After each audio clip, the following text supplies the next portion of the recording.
모세의 일생은 잘 아시는 대로 40년 왕궁에서 40년 광야를 거쳐서 이스라엘의 지도자로 출애굽 과정을 인도해 가게 됩니다. 중요한 것은 그가 어떻게 하나님을 만났느냐는 것이죠. 인생의 중요한 것은 하나님으로부터 비롯된다는 것입니다. 모든 종교심은 나로부터 시작이 돼요. 내가 찾아가는 과정입니다. 내가 수행하는 과정이에요. 내가 나를 성취하는 궁극적인 과정입니다. 그러나 신앙은 찾아오신 분을 만나는 일입니다. 찾아오신 분을 영접하는 일이에요. 그분이 오심으로 우리의 신앙의 첫걸음이 시작이 되는 것입니다. 내 열심으로 하나님을 만나지는 게 아니죠. 모세가 무슨 열심히 하나님을 찾다가 만난 게 아닙니다. 하나님을 찾아오셨다는 거예요. 그는 평소처럼 양떼를 몰고, 장인 이드로 양떼죠. 양떼를 몰고 조금 멀리 떨어진 곳까지 가게 되었어요. 어쩌면 양떼가 먹을 풀이 없었기 때문이겠죠. 더 많은 풀, 조금 더 양떼를 풍족하게 할 수 있는 초지를 찾다가 오늘 특별한 걸 눈앞에 보게 됩니다. 떨기나무로 되어 있지만 대개 이게 가시나무예요. 광야 지방에 있는 이 나무는 아무짝에도 쓸모없는 나무입니다. 이 나무가 뭐 백향목처럼 그렇게 무슨 뭐 위용을 자랑하거나 웅장한 그런 나무가 아니잖아요. 보통 높이가 한 1m, 막 커야 한 2m, 넓이도 한 뭐 1m에서 한 2, 3m. 아무짝에 쓸모없는 그 나무, 아무도 주목하지 않는 나무였어요. 평소 때 같으면 그거 그냥 지나쳤겠죠. 근데 왠지 거기에 불이 붙어 있었다는 거예요. 여러분 이스라엘은 잘 알다시피 무슨 유실수라야 의미가 있잖아요. 예. 포도나무, 감람나무, 올리브나무, 그리고 무화과나무 이런 열매가 있기 때문에 관심이 있지만은 떨기나무 이런 건 관심이 없죠. 그냥 늘 지나치던 일상 속에 지나치던 나무예요. 근데 하나님께서 어디서 그를 만나십니까? 그가 일상으로 다니던 길목에 있다는 거예요. 하나님을 만나기 위해서 특별히 심산유곡을 찾아간 게 아닙니다. 무슨 뭐 40일 작정 기도를 한 게 아니에요. 그는 늘 일상의 삶 과정에서, 그러나 그는 게으르지 않았겠죠. 어쩌면 뭐 내 양이 아니지만, 장인의 양이지만 성심성의껏 다 했을 것입니다. 나이 80이 다 돼서 어딜 가면 뭘 먹고 살겠습니까? 어쨌건 그는 일상 가운데서 게을리하지 않고 양떼가 굶으면 그냥 돌아와도 그만이에요. 그러나 조금 더 멀리 호렙산 기슭까지, 중턱까지 가서 오늘은 양을 좀 더 풍족하게 먹이겠다고 열심히 살아가는 삶의 자리에 하나님께서는 찾아오셨다는 거예요. 우리는 하나님을 특별한 장소에서 만나고자 기대를 합니다. 그래서 굉장히 이런 어디를 가기를 좋아해요. 성지 순례를 비롯해서 영성 수련회를 위해서 무슨 어디를 찾아간다거나 찾아가는 걸 그렇게 좋아해요. 거기 가서 은혜가 없다는 건 아닙니다. 그러나 하나님은 늘 우리의 삶의 자리에 관심이 있으시다는 거예요. 우리가 살아가는 삶의 일상에 관심이 있으시다는 것입니다. 우리가 특별히 예배드리는 그 순간에만 관심이 있는 분이 아니라는 것이죠. 그분은 우리의 24시간을 보고 계신 분입니다. 우리의 마음의 중심을 속속들이 알고 계신 분입니다. 우리가 하나님을 정말 알아가면 알아갈수록 그분은 우리가 찾아서 만나는 분이 아니라는 것, 아니 늘 나를 그렇게 여상하게 지켜보고 계셨다는 것, 아마 그걸 알고 소스라치게 놀라는 분들이 있을 거예요. 모세는 오늘 그 양을떼를 데리고 가다가 늘 곁을 지나쳤던 그 떨기나무에 불이 붙어 있는 걸 보고는 가까이 다가가게 됩니다. 여러분 떨기나무에 불이 붙으면 한 5분, 10분도 타지 않아요. 그 광야에 타는 듯한 그 햇빛 아래에서 바싹 마른 떨기나무는 불이 붙으면 금방 타고 사라져야 되는데 불이 사라지지 않았다는 거예요. 그렇습니다. 하나님께서는 불로 찾아오셨어요. 근데 택한 나무가 떨기나무라는 것입니다. 가장 쓸모없는 나무, 가장 하찮은 나무, 누구도 주목하지 않는 나무, 그런 나무에 하나님께서는 찾아오셔서 그 나무를 불로 밝히신 것이죠. 대낮에도 불이 환할 만큼 불이 타올랐기 때문에 모세가 가까이 다가갔겠죠. 왜 저 떨기나무에는 불이 붙었는데 나무가 그렇게 사라지지 않는가 궁금해서 다가가지 않았겠습니까? 그러나 어쩌면 오늘 모세와의 이 극적인 만남은 하나님께서 의도된 선택이고 장소겠죠. 왜냐하면 지금 모세는 바싹 마른 떨기나무와 같은 그런 상태에 놓여 있는 사람이에요. 그는 어쩌면 청년시대의 모든 꿈이나 야망이나 이런 것들은 그냥 흔적도 없이 사라진 사람이에요. 더 이상 그에게는 아무 희망이 남아있지 않습니다. 바로 밑에서 왕궁에 있을 때 애굽을 통치한다는 무슨 그런 야망이고 무슨 전장터를 누비면서 이름을 날리겠다는 그런 꿈이나 이런 것들이 하나도 없어진 거 아니겠어요? 그리고 또 동족을 위해서 열의에 바쳐서 살인을 할 때처럼 그렇게 무슨 의기충천하던 그런 지금 상태가 아니란 말이죠. 그는 인생의 마지막 순간에 와 있다고 생각을 했을 거예요. 그 자신이 마른 떨기나무나 다를 바 없습니다. 그 자신이 한 줌 정말 불이 붙으면 재가 되고 말 그런 인생의 후반기에 들어왔는데 주님께서는 그런 모세를 찾아오셨다는 거예요. 그렇습니다. 모세가 바로 떨기나무나 마찬가지 그렇게 비참한 상태에 놓였을 때 하나님께서는 그 떨기나무에 그렇게 아무짝에 쓸모없는 그 나무에 불이 붙으면, 여호와의 불이 붙으면, 하나님의 불이 임하기만 하면 그 나무는 타지 않는 불이 된다는 거예요. 꺼지지 않는 불이 된다는 것입니다. 살아서 없어지는 나무가 아니라는 거예요.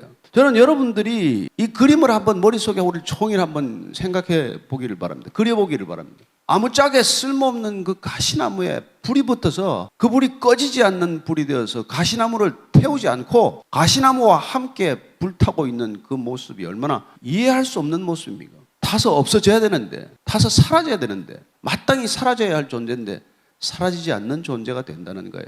여러분, 하나님의 임재는 그런 겁니다. 하나님의 불은 그런 거예요.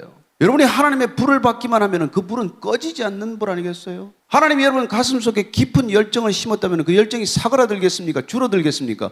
그 열정은 끝까지 타오르는 불길 아니겠어요? 여러분, 예수님께서도 이 불을 던지러 오신 분이에요. 꺼지지 않는 불, 누군가의 인생을 송두리째 태울 것 같지만 그 인생도 태우지 않을 뿐만 아니라 그 인생을 통해서 타오르는 불꽃이 누군가에게도 온기가 되고 빛이 되고 열이 될 수 있는 그런 불을 던지기 위해서 오신 분 아닙니까? 그래서 그분께서는 뭐라고 말씀하셨어요?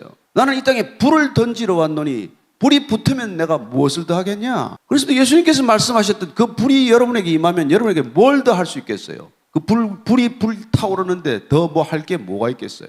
따라서 오늘 모세를 통해서 우리에게 하시는 말씀은 우리에게 필요한 것은 그 불이요, 그 생명이요, 그 말씀이요, 그 열정이라는 것입니다. 저는 우리가 훈련받는데 너무 익숙해 있지 않나 그런 생각을 많이 해요. 훈련이 필요 없다는 것은 아니지만 신앙은 훈련으로 빚어지지 않습니다. 속시 말해서.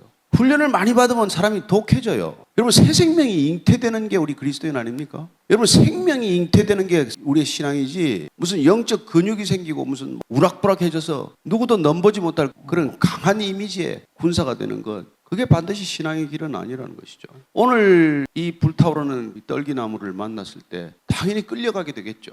만약에 우리가 그런 떨기나무라면 누군들 가까이 다가오지 않겠어요? 근데 저는 이 불을 생각할 때마다 하나님의 불은 결코 그 나무를 불태워 없애버리지 않는 거구나. 물론 소돔과 고모라에 내린 불이 아니에요. 저는 이 불이야말로 가시나무를 영원히 타게 할 뿐만 아니라 많은 사람들의 시선을 주께로 이끌어갈 수 있는 그런 놀라운 열정을 뜻한다고 믿습니다. 우리 안에 있는 그 불, 가슴에 붙은 불, 그 뜨거운 열정, 그 열정은 결코 나를 태우지 않는 열정이고 내가 소진되지 않는 열정이고, 그리고 누군가에게는 반드시 자석처럼 사람을 끌어오는 열정이라고 하는 것이죠. 오늘 이 시대는 이런 열정을 필요로 하고 있습니다.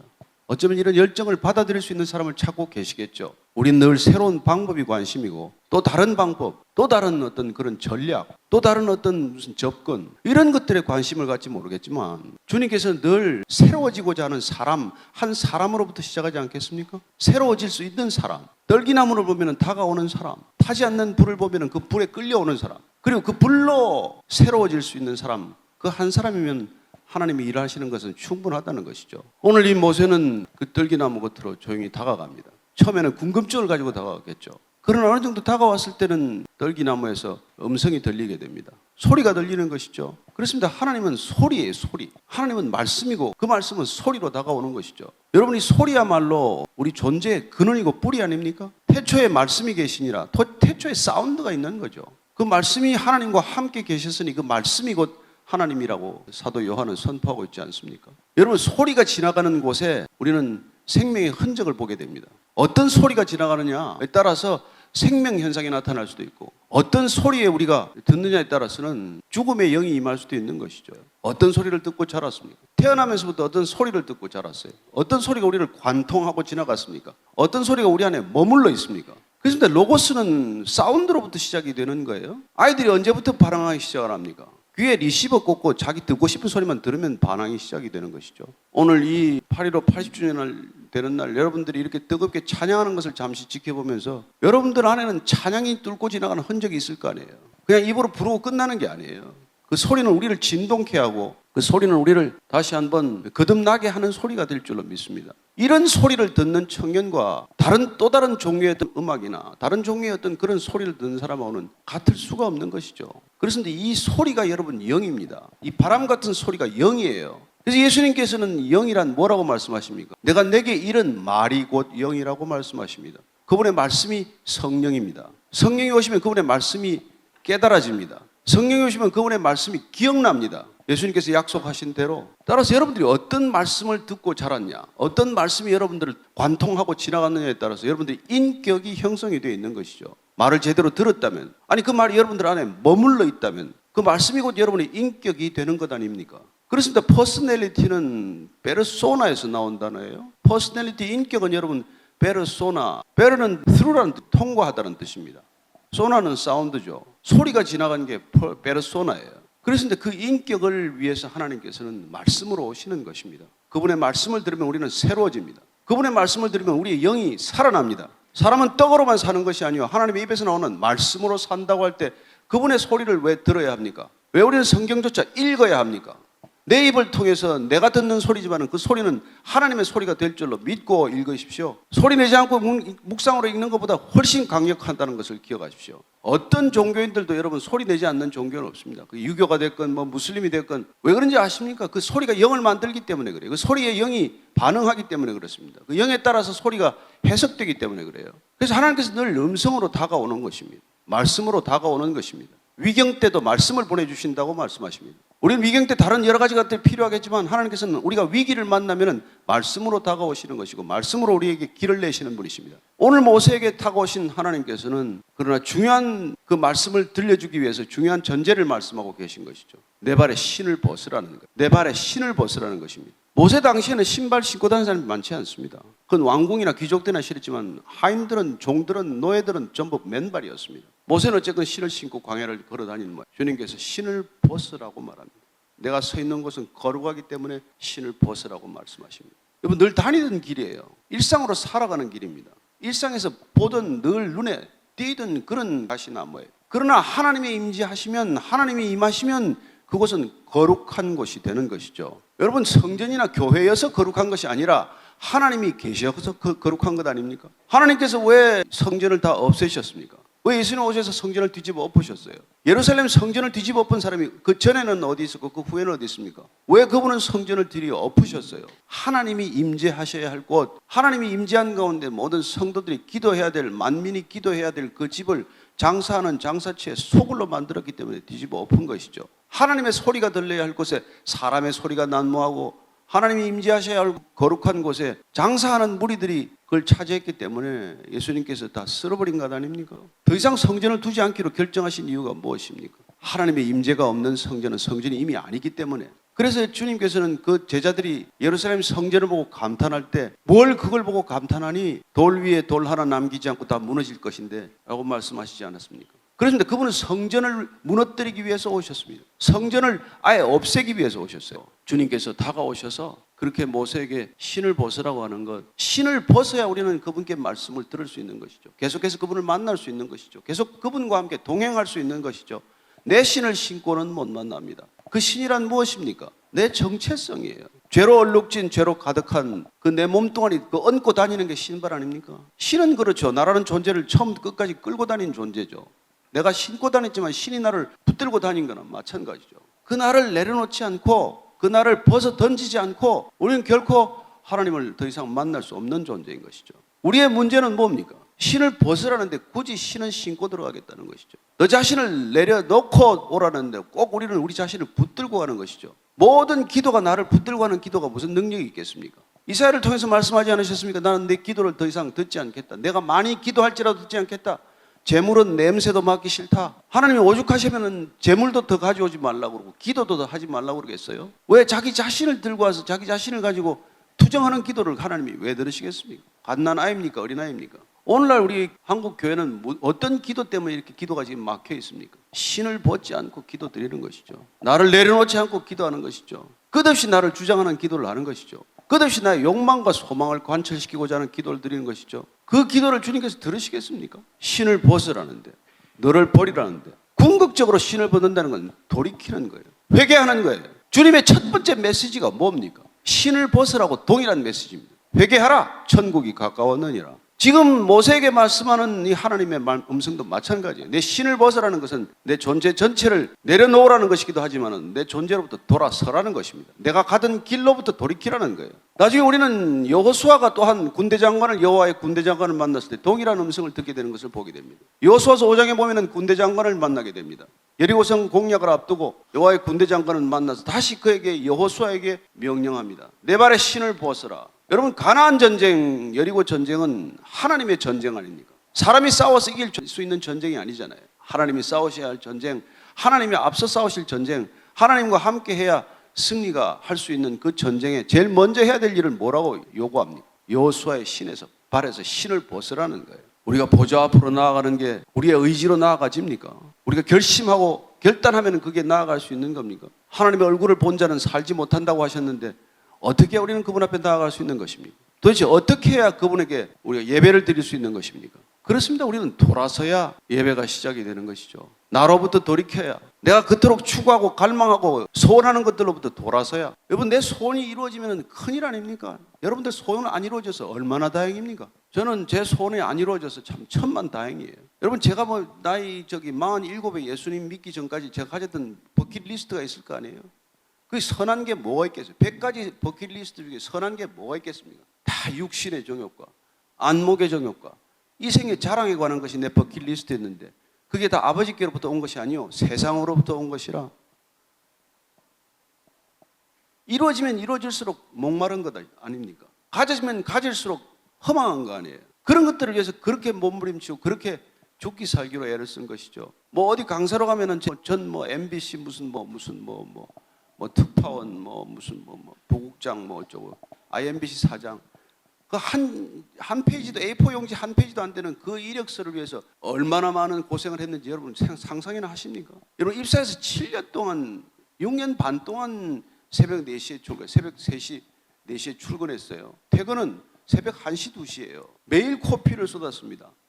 매일 술을 밤새 마셨어요. 술을 마시고 싶어서 마셨겠습니까? 저는 새벽 예배 안 나오는 사람 이해를 못해요. 아니, 직장을 다녀도 새벽에 나오고 하다못해 칼국수를 뽑아도 새벽에 나와서 육수를 만들고 뭘 해도 지난번에 어디입니까? 대전 가서 대전에 무슨 거기는 다 성심당이더만 모돌 성심당이. 출근 시간이 성심당 출근 시간이 새벽 5시예요. 5시. 다 새벽 5시까지 나와요. 여러분, 세상에 무슨 일을 하더라도 새벽에 움직이지 않는 사람 없습니다. 열심히 사는 사람들은. 저는 그 열심이 좋다는 뜻이 아니라 인간은 자기 성취를 위해서 그렇게 열심을 다하는데 만약 하나님이 나보다 중요한 내 바른 신앙의 길에 있다면 하나님을 위한 열심은 이상할 것도 없고 두드러질 것도 없고 무슨 내세울 것도 하나도 없어요. 그건 기본 중에 기본이고 상식 중에 상식이란 마찬가지예요. 나를 내려놓지 않기 때문에, 나를 벗어던지지 않기 때문에 여전히 내 건강에 묶여 있거나 내 욕심에 묶여 있거나 내 시간 관리에 묶여 있거나 그런 것이죠. 내 효율성의 기준에 묶여 있거나 새벽에 이거 하는 것보다는 운동하는 게 낫고 새벽에 예배 드리는 거, 성경 읽는 것보다는 다른 게 훨씬 낫다고 생각하니까 그러겠죠. 저는 정말 목숨을 걸고 술을 먹었어요. 안 지겠다고. 술에 지면 인생이 지는 줄 알았으니까. 그런 바보가 어리석은 게 어디 있겠어요. 정말 주님이 모세를 물에서 건져주듯이 세상에서 저를 건져주셨기 때문에 지금 이 자리에 서 있는 거예요. 안 그러면 제가 지금 어디 병원에 있거나 감옥에 있거나 묘지에 있거나 제일 잘 됐으면 어디 정당에 가 있거나 입에 쌍욕하면서 싸우거나 그러겠죠. 저는 여러분들이 이 자리에 있다는 것은 정말 축하할 일입니다. 정말 축복받을 일이에요. 그러니까 내 열심이 아니라 또 다른 형태의 자아 성취를 위한 길이 아니라 정말 하나님을 성취하기 위하여, 하나님의 뜻이 이루어지기 위하여, 하나님의 말씀이 한 절이라도 내 인생을 통해 이루어지기 위하여 이 자리에 앉아 계신다면 여러분이 이미 이기고 세상을 사는 자들 아닙니까? 보라, 너희들이 세상에서는 환난을 만나겠지만은 그러나 두려워하지 말라. 내가 세상을 이겼노라 하신 분이 주님이시라면 세상을 이기고 시작하는 것 아닙니까? 자리 때문에 일하는 겁니까? 세상은 자리 때문에 일하죠. 관계 때문에 일합니까? 사람 눈치 보며 일하는 것이죠. 그러나 적어도 모세는 그런 눈치에서 벗어났기 때문에, 적어도 나를 벗어 던질 수 있는 사람이 되었기 때문에 하나님께서 찾아오셔서 신을 벗으라고 할 때 이 신이 얼마짜리인데 벗으라고 합니까? 그런 소리 하지 않고 벗는 거예요. 이 신 신고 다니는데 80년 걸렸습니다. 어떻게 벗습니까? 대꾸하지 않고 즉각 순종하는 것이죠. 쉬워 보입니까? 신발 벗는 게? 저는 여러분들이 모든 신앙의 출발점이 여러분들의 신발을 벗는 것, 자아를 내려놓는 것, 아니 자아를 깨뜨리는 것, 자아가 산산조각이 나는 것, 거기서부터 시작되기를 바랍니다. 나를 들고 하나님 못 만납니다. 그 냄새나는 나, 죄로 얼룩진 나, 온갖 탐욕과 온갖 수치스러운 것들로 가득한 나를 가지고 어디 가서 만납니까? 사도 바울이 그걸 가지고 충분히 만날 수 있다고 생각을 했겠죠. 잘 섬긴다고 생각을 했겠죠. 그러나 예수님 만나고 그는 뭘 깨달았습니까? 가장 자기가 더럽다는 걸 느낀 거 아닙니까? 죄인 중에 괴수라는 걸 느낀 것 아닙니까? 아니, 객관적으로 보면 사도 바울이 무슨 죄를 지었겠어요? 그 사람만큼 율법을 지키는데 열심히 했던 사람이 어디 있습니까? 그러나 주님이라고 하는 빛 앞에 드러나기가 무섭게 그러니까 얼마나 추악한 죄인인 줄을 깨달은 거 아닙니까? 왜 예수님께서 그렇게 바리새인들을 향해서 회칠한 무덤아, 독사의 자식들아 그렇게 말씀했는지 아마 충분히 깨달았을 것입니다. 나의 겉은, 나의 행위는, 나의 모든 것은 그토록 완벽하게 신앙 중심인 것 같지만 그러나 속에는 온갖 시기심과 질투심과 온갖 경쟁심과 온갖 탐욕으로 얼룩진 내 모습이 드러났을 때 그는 나야말로 죄인의 개수구나. 내가 죄인의 개수구나. 예수 믿는다는 사람, 저 사람들이 죄인의 개수가 아니라 내가 죄인의 개수구나. 그걸 뼈저리게 알았기 때문에 그는 날마다 죽노라고 말하잖아요. 왜 한 번 죽으면 되지 날마다 죽습니까? 안 죽으니까. 메두사 머리처럼 하나 죽으면 또 하나 살아나고 죽었나 싶으면 또 살아나고 날마다 죽는 사람이 된 것이죠. 또한 그는 어떻습니까? 작은 사람이 된 것입니다. 어쩌면 사울이라는 이름 자체는 아버지가 베냐민 지파의 가장 첫 왕이었던 사울 왕을 닮으라고 지어줬겠죠. 다소에서 교육받고 예루살렘에 와서 출세의 길을 승승장구 가리라고 결심했던 그 아들을 위해서 지어준 이름이 사울 아닙니까? 사울 같은 그런 지도자가 되라고. 그러나 그는 바울, 로마식 이름이긴 하지만 어쨌건 작은 자가 된 것이죠. 그렇습니다. 에베소 3장 8절 말씀에 그는 작은 자, 모든 지극히 작은 자보다 더 작은 나라는 것을 고백하고 있습니다. 그래서 신을 벗었더니, 불을 받았더니 내가 작아지는 것이죠. 커진 게 아니에요. 위대한 사람이 된 게 아닙니다. 인간은 누가 위대해요? 위대한 사람이 어디 있습니까? 위대하신 하나님을 알면 하나님께서 위대하게 쓰실 수는 있을 망정 누가 위대한 인간입니까? 코끝에 숨이 끊어지면 태워버리거나 묻어버려야 할 이 인간이 누가 위대합니까 도대체? 무슨 인간이 위대합니까? 오죽하면 알렉산더 대왕이 죽을 때 자기 유언이 내 손을, 빈 손을 관 밖으로 내놓아라 그랬겠어요. 헬라 그 큰 대제국을 건설한 33살의 지구의 거의 절반이나 가까운 대제국을 건설한 그도 죽을 때 빈손이었다는 것을 모든 사람들이 보아서 알게 하라. 인간이 뭘 가지고 갈 수 있는지 보라는 것이죠. 그렇습니다. 그게 가장 바울이 깨달은 거예요. 나는 작은 자보다 더 작구나. 가장 작은 자보다 작은 자는 문법적으로 틀린 말이에요. 최상급의 비교법을 어떻게 붙입니까? 그러나 그게 자기 심정이에요. 자기 심경은 나는 세상에서 가장 미미하고 아주 그냥 가장 작은 그런 존재보다 난 더 작은 존재다. 더 작은 존재. 왜요? 측량할 수 없는 그리스도의 풍성을 받았기 때문에 그런 것이죠. 헤아릴 수 없는 은혜에 빠지면, 은혜에 젖으면 나는 그렇게 작아지고 또 작아지고 더 작아지고 가장 작아지고 가장 작은 자보다 더 작아지는 존재가 되는 것이죠. 여러분 커지기 위해서 신앙생활하십니까? 또 위대한 신앙인이 되기 위해서 신앙하십니까? 그런 일은 안 생깁니다. 꿈 깨십시오. 저와 여러분들이 할 수 있는 일은 그냥 죽는 거예요. 디트리히 본네퍼의 말씀대로 나를 따르라 부르신 것은 와서 죽어라 말씀하신 것이라는 걸 깨닫는 거예요. 우리는 죽으러 그분 앞에 왔습니다. 그래서 그분께서 날마다 자기를 부인하라고 말씀하는 것이죠. 나를 따르거든 나를 따라오겠다고 언감생심 마음 먹었다면 십자가를 지고 날마다 자기를 부인하고 나를 쫓으라고 명령하지 않습니까? 십자가를 지셨습니까? 아니면 가슴 목에 걸었습니까? 이 순간 목에 건 사람들 다 뒤로 돌려서 등 뒤에다 거세요. 더 이상 목에다 달고 다니지 마세요. 부끄러운 일이에요. 저는 각 교회마다 십자가 다 끌어내리고 싶어요. 십자가 위에 교회를 세운 것입니다. 교회 꼭대기, 건물 꼭대기에 십자가를 세우지 않았어요. 그 부끄럽고 수치스러운 십자가 왜 건물 꼭대기에 걸렸습니까? 주님께서 그 십자가 위에 내가 내 교회를 세우겠다고, 믿음의 고백 위에 반석의 교회를 세우겠다고 하지 않으셨습니까? 우리가 할 수 있는 일은 죽는 일이에요. 여러분 안 죽고 순종 안 됩니다. 제가 47에 예수 믿고 나서 53세 신학교를 갔어요. 그것도 영어도 되지도 않는데 여러분 되겠습니까? 하나 외우면 2개 까먹는 나이예요. 그 나이 돼 보세요. 그래서 제가 주님께 정말 엎드려서 수없이 빌었습니다. 제발 좀 까먹지 않게 해달라고. 좀 외운 것 좀 시험 칠 때까지 기억하게 해달라고. 시험 다 치고 까먹었어요. 근데 뭐 때문에 그러겠어요? 나 때문에 불안한 거예요. 시험이 불안하고 졸업이나 할까 불안하고. 4년 만에 졸업했는데 지금도 악몽을 꿔요. 졸업이 안 됐다는 통보를 받는 거예요. 또 한 학기 더 해야 되나? 그래서 나를 내려놓는다는 그렇게 지긋지긋하게 어려운 일이에요. 그래서 여러분 불안이나 걱정이나 염려는 불신이에요. 불신입니다. 나 안에 있는 불신이에요. 내가 나를 들여다보는 겁니다. 저는 오늘 모세에게 주님께서 내 발에 신을 벗으라고는 이 말씀이 우리 모두에게 회개하라. 돌이키라는 말로 들리기를 축원합니다. 사실 가장 어려운 건 우리가 돌아서는 거예요. 우린 다 롯의 아내 같아요. 돌아섰죠. 따라가죠. 가다가 또 그냥 또 돌아보는 거예요. 또 저 인간을 내가 어떻게 했는데 또 나한테 저렇게 배신하나. 내가 자기한테 어떻게 해줬는데 나한테 저렇게 대할 수 있나. 또 한 번 돌아보는 거예요. 내가 지금까지 주님한테 한 게 얼마인데 주님 저한테 어떻게 이럴 수가 있습니까? 또 돌아보는 거예요. 표대를 향해서 그냥 가야 되는데 계속 돌아보는 거예요. 왜요? 나를 아직 벗어 던지지 않았으니까. 아직 신을 벗지 않았으니까. 그분께 영영 못 나갑니다. 우리가 바울처럼 그야말로 눈이 멀었다가 다시 아나니아의 안수기도로 눈을 떴을 때 그는 내가 보았다고 한 세상을 본 게 아니었구나. 들었다고 한 세상 들은 게 아니었구나. 내가 의롭다고 한 게 정말 죄의 길이었구나. 이 모든 것들이 한순간에 다 깨어져서 내가 산산조각이 났을 때 그때 그는 비로소 예수님께 눈을 떴고 그리고 그는 그 순간에 사실은 보라 이전 것은 지나갔으니 새 것이 되었더라고 선포하는 것이죠. 그래서 우리는 고쳐 쓸 수 있는 존재가 아닙니다. 날마다 조금씩 개선되어 가는 게 아니에요. 그건 수행이에요. 수양 개념입니다.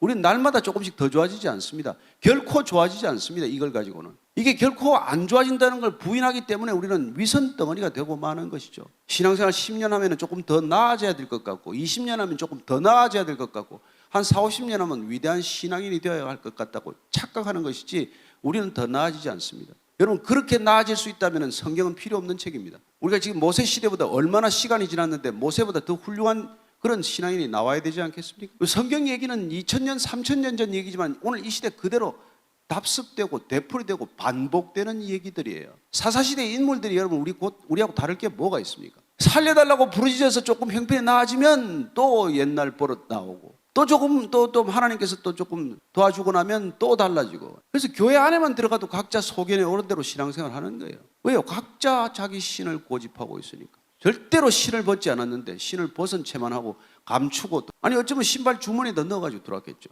버렸어야 할 신발이고 다시 주워 신지 말아야 할 신발인데 그걸 못 입는 거예요. 제가 코로나 걸려가지고 강제 격리돼가지고 병원에 이제 강제 입원이 됐는데 아니 뭐 오다고 그 신발을 다 가져가 버리더라고요. 그래가지고 이제 뭐 보름인가 있다가 나가야 되는데 아니 아무것도 안 돌려주는 거예요.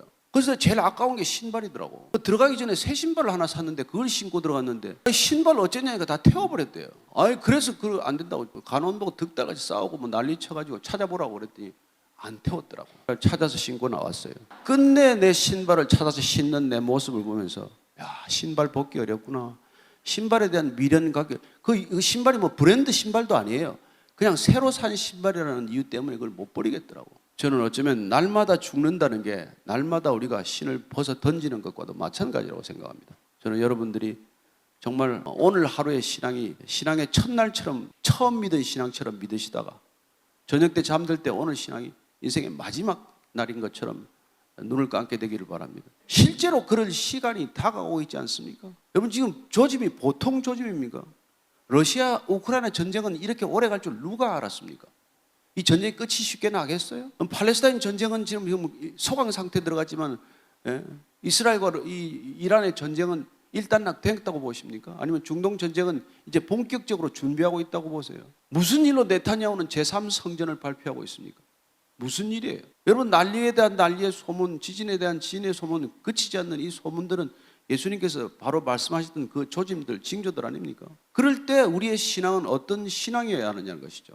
이 시대 젊은이들은 무슨 생각을 가지고 하루하루를 맞닥뜨려야 하느냐는 것입니다. 집회도 좋고 뭐 좋지만 저는 여러분들이 일상의 자리에서 주님을 다시 만날 수 있게 되기를 축원합니다. 우리의 꿈은 저 같은 사람은 설교하다가 그냥 오시면 좋겠지만 그러나 모든 사람은 소명의 자리가 있지 않습니까? 하나님께서 가라 너희는 가서 모든 족속으로 제자를 삼으라고 하신 그 자리가 있다면 그 자리에서 주님을 맞을 준비를 하시게 되기를 축원합니다. 모세는 오늘 이 주님께서 명령을 받고 드디어 주님과 말문이 터지기 시작을 합니다. 그는 신을 벗었죠. 거룩한 임재를 느꼈습니다. 그리고 나서 그는 하나님이 누군지를 묻게 됩니다. 이름이 무엇입니까? 내가 바로한 데 가서 누구를 만났다고 얘기해야 됩니까? 여러분 그 당시 이름이란 곧 정체성이고 이름이란 곧 자기 존재입니다. 하나님의 이름 부른 사람이 누가 있어요? 모세가 처음 아닙니까? 그만큼 대담하기도 하고 그만큼 그는 어떻게 보면 지적이고 탐구적이기도 했죠. 하나님도 이름이 있어야 할 것 아닙니까? 존재하는 모든 것들은 이름이 있어야 되지 않습니까? 그러나 하나님께서는 그의 이름을 가르쳐 주십니다. 그 이름 무엇입니까? 나는 이름이 없다예요. 나는 이름으로 존재해서. 여러분, 그분은 그래서 우리 말로는 스스로 존재하는 자이다, 스스로 있는 자라고 번역하지 않았습니까? 그렇습니다. 하나님은 어떤 원인에 의해서 존재하는 분이 아니라는 것이죠. 그분은 원인의 출발점입니다. 그래서 철학적으로 그분을 제1원인이라고 표현하지 않습니까? 어쨌건 그분이 이름을 밝혔을 때 그 이름은 우리가 이해할 수 없는 이름이에요. 또는 그분 이름으로 규정되지 않는, 이름에 한정되지 않는 분이라는 것을 말씀하고 있는 것이죠. 인간은 모든 것들이, 이 땅에 존재하는 모든 것들은 이름에 갇혀 있습니다. 뭐 기린이 됐건 코끼리가 됐건 무슨 뭐 바다 상어가 됐건 소나무가 됐건 전나무가 됐건 무슨 뭐 여러분들이 각자 이름이 됐건 그 이름이 여러분을 규명하고 있고 규정하고 있고 그 이름이 우리를 제한하고 있는 것이죠. 그게 존재하는 목적이고 존재하는 양식이에요. 그러나 하나님은 존재 양식에 갇히지 않습니다. 그분은 어떤 존재 틀에 갇히지 않습니다. 그래서 하나님이라고 우리가 부르는 것이죠. 그래서 그 하나님을 이 땅에 눈으로 보여주신 분이 우리 예수님 아니십니까? 그분 말씀이 육신이 되지 않았습니까? 소리가 형상화되지 않았습니까? 소리가 우리 눈앞에 그림처럼 펼쳐지지 않았습니까? 그리고 그분은 당신 자신을 I am who I am으로 설명하기 시작하십니다. 선포하기 시작을 하십니다. I am은 하나님입니다. 하나님은 여러분 생명의 떡이라고 하는 말씀이시에요. 우리는 단순히 I am the bread of life라고 갖다 그냥 나는 생명의 떡이라고 번역하지만 그 I am은 모세에게 나타났던 말씀하셨던 그 하나님의 이름을 말씀하시는 것이고 그 이름은 곧 하나님이 누군지를 우리에게 선포하는 행위라는 것입니다. 그러면서 그분은 생명의 떡이에요. 생명이 종교입니까? 생명이 여러분들 성전에 갇히는 겁니까? 빛이 갇힙니까? 세상에 빛이 어떻게 갇힙니까? 주님께서는 그 빛은 모든 사람에게 비친다고 말합니다. 몇몇 사람에게 한정되지 않는다고 말합니다. 빛은 이 땅의 모든 것들을 다 비추는, 고루 비추는 존재라고 말씀하고 계십니다. 하나님을 좁게 생각하지 마십시오. 교회만 계신 하나님도 아니고 믿는 자들에게만 임하는 하나님도 아니고 이 땅 온 땅 하나님께서 임재하지 않는 곳은 없으시다는 것, 그게 우리 신앙의 뿌리여야 한다는 것이죠. 우리는 하나님을 작게 여깁니다. 작게 만듭니다. 교회에 가둡니다. 여러분 성전에 가둔 게 유대교 아닙니까? 주님께서는 유대교에 갇힌 하나님을 해방하러 오신 분 아닙니까? I am the 양의 문이다. 그게 무슨 여러분 종교적인 용어가 어디 있습니까? I am the good shepherd. 나는 선한 목자다. 그리고 그분께서는 I am, 나는 부활이요 생명이라고 말합니다. 여러분 어떤 교주가 부활했습니까? 모르죠. 이단 교주들도 부활한다고 속이죠. 그리고 그분께서는 I am the way, the truth, the life라고 말합니다.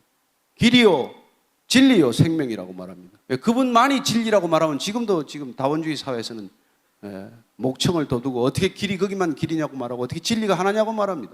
저는 하나님께서 당신 자신을 계시한, 예수님을 통해서 계시한 하나님의 정체성을 저와 여러분들이 잘 알게 되기를 바랍니다. 이걸 알아야 구약 시대로 안 돌아가는 거예요. 구약 백성들이 결국 하나님을 몰랐기 때문에, 그래서 호세아 선지자를 통해서 뭐라고 말씀하십니까? 알라, 너희들이 힘써 알라, 여호와를 알라고 말씀하는 것이죠. 여러분 여호와를 아는 것보다, 하나님을 아는 것보다도 더 바른 신앙은 없습니다. 하나님을 제대로 모르고 열심을 내는 것보다 더 위험한 것은 없습니다. 얼마나 많은 우리의 열심이 하나님을 욕되게 하는지 몰라요. 얼마나 많은 내 신앙적, 종교적 열심이 남을 피곤하게 만들고 힘들게 만들고 남의 신앙을 오히려 어렵게 만드는지 몰라요.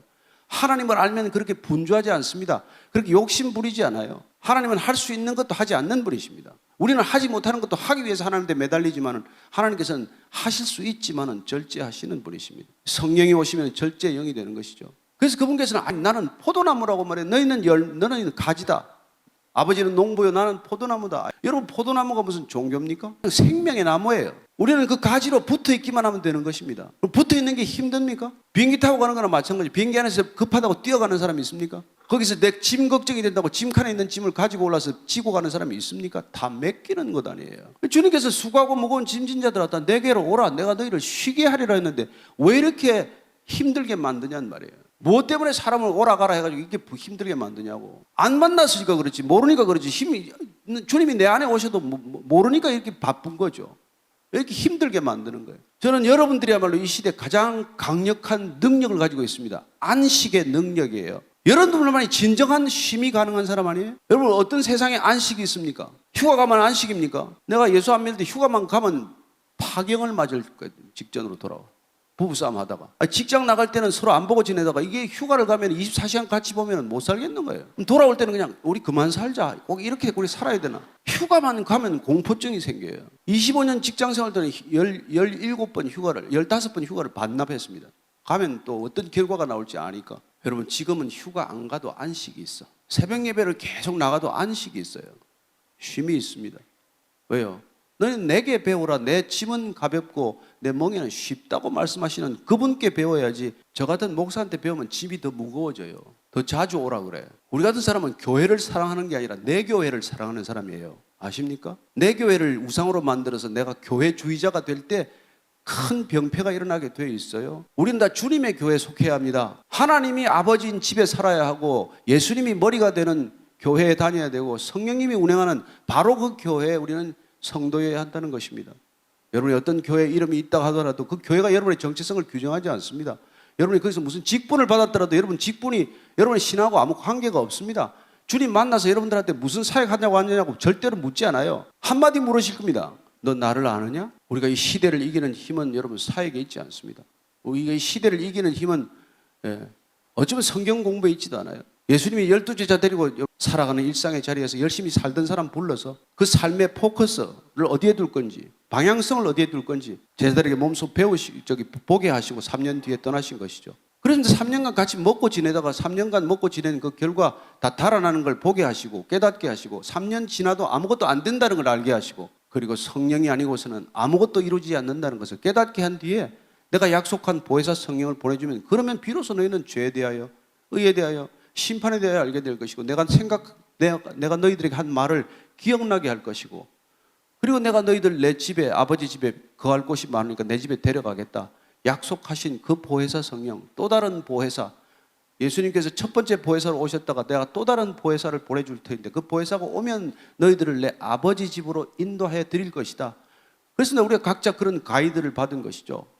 그분 따라가는 신앙생활이 무슨 힘이 들겠습니까? 가자는 대로 가면 되지. 저는 여러분들이 열심마저도 위험하다는 것을 정말 인정할 수 있게 되기를 바랍니다. 잠잠히 머물러야 할 때 우리는 머무르지 않습니다. 기도 안 하는 사람이 어디 있습니까? 그러나 기도만 하는 사람은 누가 있습니까? 어쩌면 우리가 이 시대는 기도에 전념해야 할 때일 거예요. 의무라는 기도가 아니라 정말 그분과의 기쁨이 넘치는 그런 기도의 자리에 저와 여러분이 앉을 수만 있다면 그럼 우리는 조금 더 그분과 친밀감을 더 누릴 것이고 더 무거운 짐을 내려놓게 될 것이고 여러분들 얼굴에 흘러넘치는 기쁨이 누군가에게 소망의 이유가 될 줄로 믿습니다.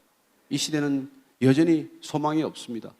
제가 이 세상에 소망이 있다면 지금도 그 자리로 달려가겠습니다. 그러나 저와 여러분들이 있는 이 자리가 소망의 자리인 줄로 믿습니다. 주님이 임재하는 이 성전이 곧 우리의 소망의 이유가 된다고 믿습니다. 여러분들 끝까지 마지막까지 주님과 함께 동행하기를 바랍니다. 배우자와 동행하는 것도 한계가 있고 친구와 같이 가는 것도 한계가 있고 교회 동역자들과 함께 가는 것도 한계가 있지만 주님과 함께 갈 때만 비로소 우리는 빼앗기지 않는 평강을 누리게 되고 어떤 것과도 비교할 수 없는 세상이 줄 수 없는 기쁨을 누리게 될 줄로 믿습니다. 저는 주님 때문에 정말 이 자리에 섰습니다. 제가 여러분들한테 오라고 할 나이가 아니에요. 저 같은 사람 오면은 냄새 난다고 싫어할 사람입니다. 여러분들이 불러주셔서 이렇게 영광된 자리에 왔습니다만은 제가 한 가지 당부하는 것은 날마다 여러분들이 신을 벗는 일이야말로 날마다 세상으로부터 돌아서는 일이야말로 아니 날마다 욕망의 덩어리 나 자신으로부터 돌아서는 일이야말로 주님과 동행하는 유일한 길이라는 것 다시 한번 확인하고 끝까지 그 길로 달려갈 수 있게 되기를 축원합니다.